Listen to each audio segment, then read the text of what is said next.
नमस्ते प्यारे बच्चों, स्वागत है आपका इस प्रायिकता के शानदार क्वेश्चन में। तो ये क्वेश्चन बोर्ड में छपने वाला है, इसलिए इस क्वेश्चन का सलूशन बहुत अच्छी तरीके से आपको समझ लेना है, क्योंकि ये क्वेश्चन पक्का बोर्ड पेपर में छपने वाला है। अब देखिए, ये क्वेश्चन सिक्का वाला है, इसलिए आपको समझाने के लिए हमने सिक्कों का जुगाड़ कर लिया है। हाँ, हमारे पास कितने सिक्के हैं? 2 सिक्के, और 2 सिक्के वाला सवाल भी है। आइए क्वेश्चन को पढ़ते हैं और इसका सलूशन जानते हैं। क्वेश्चन आज का हमारा है, 2 सिक्के एक साथ उछाले जाते हैं। 2 सिक्के एक साथ उछाले जाते हैं। अब क्वेश्चन आगे कह रहा है, कम से कम एक चित ऊपर आने की क्या प्रयोगता है।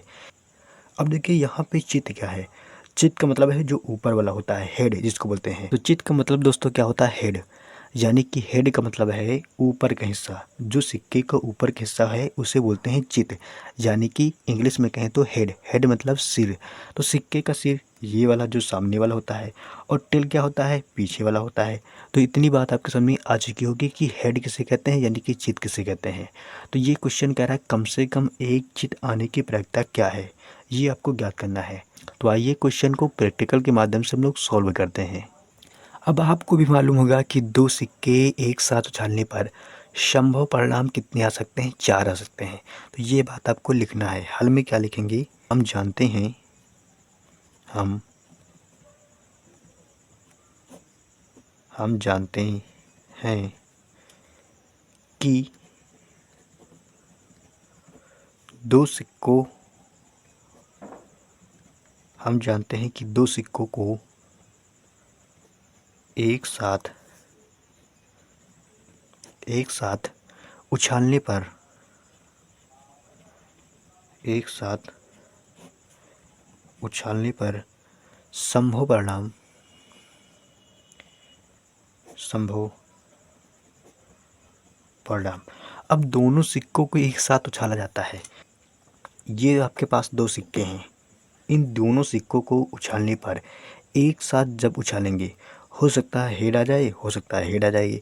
दोनों में हेड आ सकता है, तो क्या लिखेंगे? दोनों में हेड आ सकता है। और क्या आ सकता है? यानी कि एक में हेड आ सकता है और दूसरे में आ सकता है टेल, यानी कि ये वाला। तो क्या हो जाएगा? एक में हेड, दूसरे में टेल।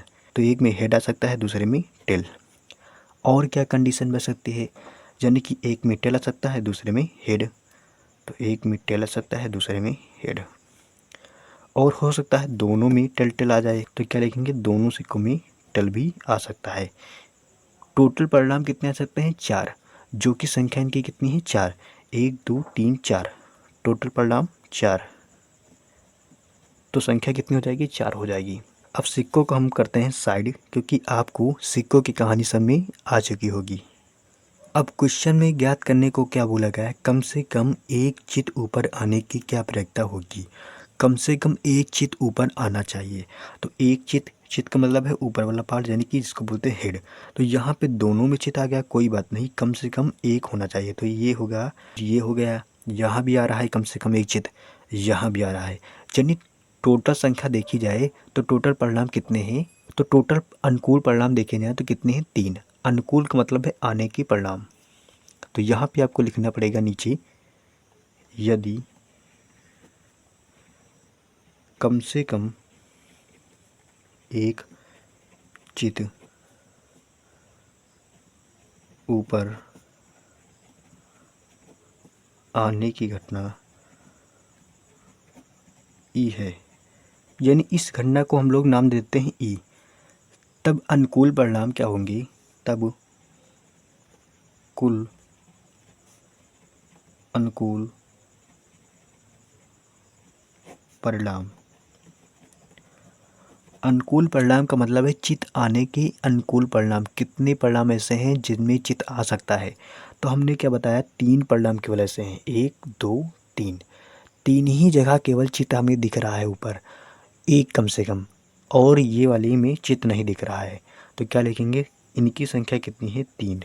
3 संख्या है। अब आपको प्रायिकता ज्ञात करना है, और प्रायिकता का फार्मूला सिर्फ एक है। पूरी दुनिया घूम के आओगे, प्रायिकता का फार्मूला केवल एक मिलेगा। ये एक फार्मूला सभी क्वेश्चन को सॉल्व कर देता है। तो क्या है? प्रायिकता बराबर क्या होता है?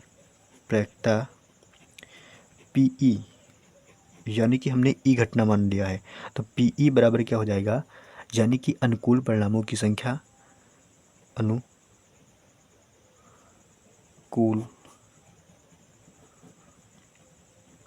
परिणामों की संख्या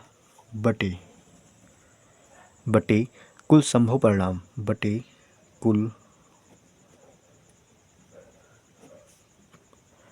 कुल संभव परिणाम।